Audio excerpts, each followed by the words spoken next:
Le salut et la vie chrétienne, ou le service. La grâce d'abord, la réponse ensuite. Mes bien-aimés, aujourd'hui, nous allons parler d'un sujet essentiel pour la vie chrétienne, le salut et la vie chrétienne. Beaucoup de confusion existe dans le corps de Christ. Certains pensent que il faut travailler pour être sauvé, il faut mériter l'amour de Dieu, il faut maintenir son salut par ses œuvres. D'autres, au contraire, pensent que puisque Dieu est grâce, alors la vie chrétienne n'a pas vraiment d'exigence. L'obéissance n'est pas importante. Mais la Bible nous montre un chemin beaucoup plus clair et équilibré. Le salut est entièrement l'œuvre de Dieu. La vie chrétienne est la réponse à cette œuvre. Avant de parler de ce que nous faisons pour Dieu, nous devons comprendre ce que Dieu a déjà fait pour nous. Partie 1. Le salut est l'œuvre de Dieu. Lisons Éphésiens 2, 8 à 9. Car c'est par la grâce que vous êtes sauvés, par le moyen de la foi. Et cela ne vient pas de vous, c'est le don de Dieu. Ce n'est point par les œuvres, afin que personne ne se glorifie. 1. Le salut est un don. Le salut n'est pas une récompense, ce n'est pas un salaire, ce n'est pas quelque chose que nous méritons, c'est un don gratuit de Dieu. 2. Le salut est fondé sur l'œuvre de Christ. Jésus-Christ a accompli ce que nous ne pouvions pas accomplir. Il a porté nos péchés. Il a payé notre dette. Il est ressuscité pour notre justification. Le salut repose sur ce que Christ a fait, pas sur ce que nous faisons. 3. La foi est la réception, pas le mérite. La foi n'est pas une œuvre qui achète le salut.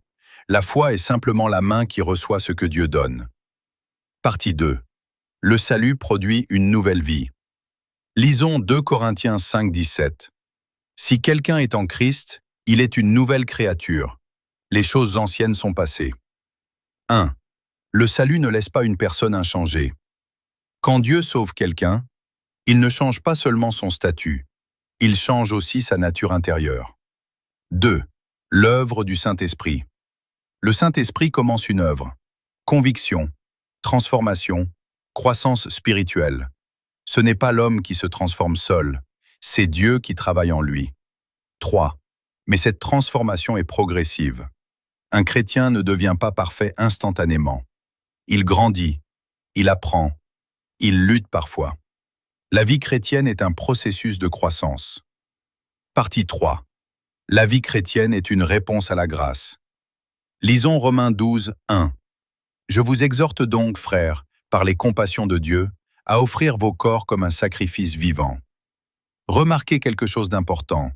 Paul ne dit pas « obéissez pour être aimé ». Il dit « à cause des compassions de Dieu ». 1. La motivation correcte. La vie chrétienne ne vient pas de la peur. Peur de perdre le salut, peur de la condamnation. Mais de gratitude, amour, reconnaissance. 2. Le service découle du salut. On ne sert pas Dieu pour être accepté. On sert Dieu parce qu'on est déjà accepté en Christ. 3. L'amour comme moteur.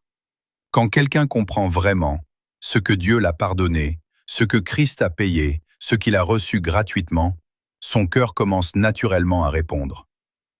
Partie 4. La discipline du Père. Lisons Hébreux 12, 6. Car le Seigneur châtie celui qu'il aime. 1. Dieu est un Père, pas un juge cruel. Dieu ne traite pas ses enfants comme des ennemis. 2. La discipline n'est pas rejet.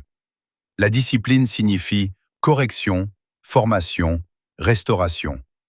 Elle prouve l'appartenance, elle ne la détruit pas. 3. Équilibre important. La grâce ne signifie pas absence de correction. La correction ne signifie pas perte du salut. Conclusion. Mes bien-aimés, retenez ceci aujourd'hui. 1. Le salut est gratuit et par grâce, est accompli par Jésus-Christ. 2. La vie chrétienne est une réponse, est un fruit, est une transformation progressive. 3. Le cœur du message. Tout commence et tout revient toujours à ce que Dieu a fait. Phrase finale. Nous ne servons pas Dieu pour être aimés, nous servons Dieu parce que nous sommes déjà aimés. Appel final. Si tu comprends aujourd'hui que Christ a tout accompli, que tu es sauvé par grâce, que Dieu t'aime déjà, Alors laisse cette grâce produire en toi la paix, la gratitude et une vie transformée. Amen.